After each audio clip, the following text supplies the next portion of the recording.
మేడిగడ్డ బ్యారేజీ రిపేర్లపై అనుమానాలు వ్యక్తమవుతున్నాయి. బ్యారేజీ గేట్ల తొలగింపు కష్టంగా మారుతున్నాయి. దీంతో ప్రత్యామ్నాయ మార్గాల వైపు ఆలోచిస్తున్నారు అధికారులు. త్వరలో మరోసారి మేడిగడ్డ బ్యారేజ్ను విజిట్ చేయనున్నారు సీఎం రేవంత్. అయితే బ్యారేజ్కి రిపేర్లు చేసినా గ్యారంటీ ఇవ్వలేమని ఇటీవల మధ్యంతర నివేదికలో చెప్పింది ఎన్డీఎస్ఏ. ఇప్పటికే మేడిగడ్డ 7వ బ్లాక్లో భారీ గుంత ఏర్పడింది. అందులో నుంచి నీరు కూడా ప్రవహిస్తుంది.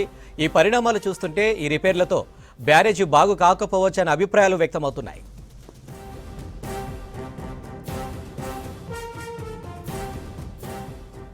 దీనికి సంబంధించి మరిన్ని డీటెయిల్స్ యాదగిరి అందిస్తారు.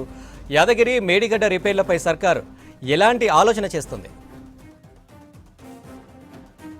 అనిల్, మేడిగడ్డకు సంబంధించి ఈ రిపేర్లు అనేది వాస్తవానికి ఎన్డీఎస్ఏ దీని మీద ఒక మధ్యంతర నివేదిక ఇచ్చింది. వర్షాకాలం వచ్చేలోపు తాత్కాలిక మరమ్మతులు చేసుకోవచ్చు, ఎట్లా చేసుకోవచ్చు ఏంటి అనే దానిపైన ఒక మధ్యంతర నివేదిక ఇచ్చింది. అయితే ఆ మధ్యంతర నివేదిక ఆధారంగానే ప్రభుత్వం తాత్కాలిక రిపేర్లు చేయాలని చెప్పేసి ప్రారంభించింది.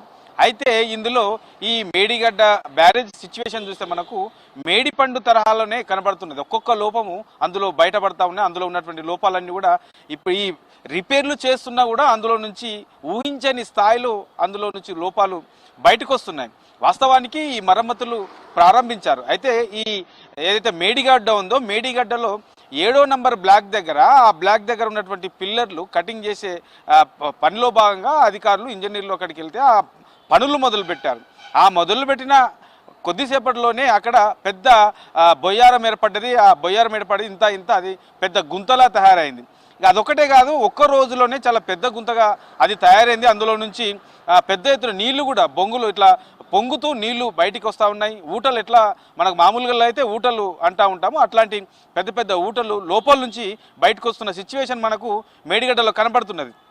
ఇది ఒకటే కాదు, దాని పక్కన ఉన్నటువంటి పిల్లర్ల సిచ్యువేషన్ కూడా అట్లనే ఉంది. అందులో మొత్తం కింద స్థాయి మొత్తం పిల్లర్లు అయితే ఉంటాయో పిల్లర్ కింద చూస్తే అక్కడ మొత్తం ఇసుక ఉంది, మట్టి ఉంది, అదంతా కూడా కొట్టుకుపోతున్న సిచ్యువేషన్ మనకు ఈ రిపేర్లలో బయటపడుతూ ఉన్నాయి. సో దీనివల్ల అసలు ఈ పిల్లర్లను కట్ చేయొచ్చా, కట్ చేస్తే ఏం ప్రమాదం, మరిన్ని లోపాలు బయటపడే అవకాశం ఉంది. కాబట్టి ఇంకా ఒక్క పిల్లర్నే ముట్టుకున్నారు అధికారులు.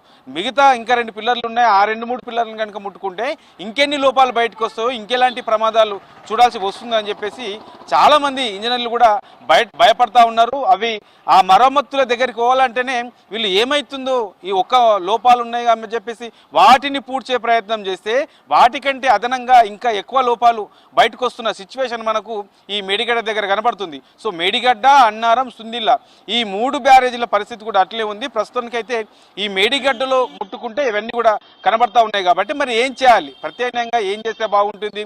మరి ఎన్డీఎస్ఏ రిపోర్ట్ ఇచ్చింది. ఎన్డీఎస్ఏ రిపోర్ట్లో కూడా వాస్తవానికి ఆ రిపోర్ట్ ఇస్తూ ఏ మరమ్మతులు ఎట్లా చేసుకోవచ్చు అని చెప్తూనే మరి దాన్ని కూడా గ్యారంటీ ఇవ్వలేమని చెప్పేసి ఆల్రెడీ ఎన్డీఎస్ఏ నివేదికలోనే పేర్కొన్నారు. మరి గ్యారంటీ ఇవ్వలేమన్నారు. పోనీ నివేదిక ప్రకారం ముందుకెళ్ళినా ఆ మరమ్మతులు అయ్యే సిచ్యువేషన్ అయితే ఇప్పుడున్నటువంటి సిచ్యువేషన్లో కనబడతలేదు. ఈ మరమ్మతులు చేయడం కూడా చాలా కష్టతరమైనటువంటి సిచ్యువేషన్ అని చెప్పేసి ఇంజనీర్లు, నిపుణులు అయితే చర్చించుకుంటున్నారు. మరి చూడాలి ఏం చేస్తారు, ప్రభుత్వం ఎట్లా ముందుకెళ్లే అవకాశం ఉంటుంది, ప్రత్యామ్నాయంగా ఏం చేస్తే బాగుంటుంది అనే దానిపైన ఇంజనీర్లు అయితే ఆలోచిస్తున్నారు. మరి దీనిలో ఎట్లా ముందుకెళ్తారు ఏంది అనేది ఇప్పటివరకైతే ఒక స్పష్టత అయితే రాలేదు. మళ్ళీ సీఎం కూడా ఇప్పటికే already CM Revanth Reddy visit చేశారు. అక్కడ ఉన్నటువంటి లోపాలను ప్రజలకు చెప్పే ప్రయత్నం చేశారు. దానివల్ల ప్రజల సొమ్ము ఎంత వృధా అయింది అనేది కూడా చెప్పే ప్రయత్నం చేశారు. కాబట్టి ఎన్డీఎస్ఏ రిపోర్ట్ ఇచ్చిన తర్వాత మళ్ళీ ఆ శాఖకు సంబంధించినటువంటి ఇంజనీర్లతో తర్వాత మంత్రితో ప్రత్యేకంగా సమావేశమైన సీఎం రేవంత్ రెడ్డి మళ్ళీ అవసరమైతే మేడిగడ్డకు మళ్ళోసారి వెళ్ళాలని చెప్పేసి ఆయన ఆలోచిస్తున్నారు. మరి మేబీ ఈ వారం 10 రోజుల్లో సీఎం రేవంత్ రెడ్డి కూడా మరోసారి ఆ 3 బ్యారేజీలను సందర్శించే అవకాశం ఉంటుంది. ఎందుకంటే ఇప్పుడున్నటువంటి సిచ్యువేషన్లో ఈ ఎన్డీఎస్ఏ ఏదైతే రిపోర్ట్ ఇచ్చిందో ఆ రిపోర్ట్ ప్రకారము మరమ్మతులు చేయాలన్నా ఆ మరమ్మతులు చేయలేని సిచ్యువేషన్ అక్కడ ఉంది. మరి మరమ్మతులు కాకుండా మరి ఏం చేస్తే బాగుంటుంది, ఇంకా ప్రత్యామ్నాయంగా ఏం చేయాలి? ఎన్డీఎస్ఏను వర్షాకాలం రాకముందే గేట్లన్నీ కూడా తెరిచి ఓపెన్ పెట్టాలి, ఎక్కడ కూడా నీళ్లు నిల్వ ఉండకూడదు అని చెప్పారు. మరి నీళ్లు నిల్వ ఉండకుండా ఉండాలంటే ఏం చేయాలి? వీటిని రిపేర్లు కాకుండా మరి ఇంకేం చేస్తే బాగుంటుంది?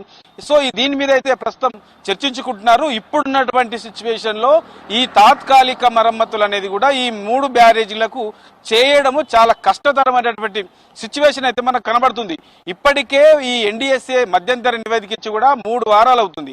ఈ 3 వారాల లోపల ఇప్పటి వరకు దానికి సంబంధించి ఈ జియో ఫిజికల్ సంబంధించినటువంటి టెస్టులు చేయాల్సి ఉంటుంది. ఆ టెస్టులు ఇంతవరకు చేయలేదు. ఈ టెస్టులు చేస్తే ఇంకా ఏ పిల్లర్లు ఎట్లా దెబ్బతిన్నాయి, ఏవి ఎట్లా ఉన్నాయి దానిపైన పూర్తి స్థాయిలో ఒక స్పష్టత వచ్చే అవకాశం ఉంటుంది. దాని తర్వాత వీటిని ప్రత్యామ్నాయంగా ఏం చేస్తే బాగుంటుంది దాని మీద ఒక ప్రభుత్వం నుంచి లేదంటే ఇంజనీర్ల నుంచి ఒక క్లారిటీ వచ్చే అవకాశం ఉంటుంది అనిల్.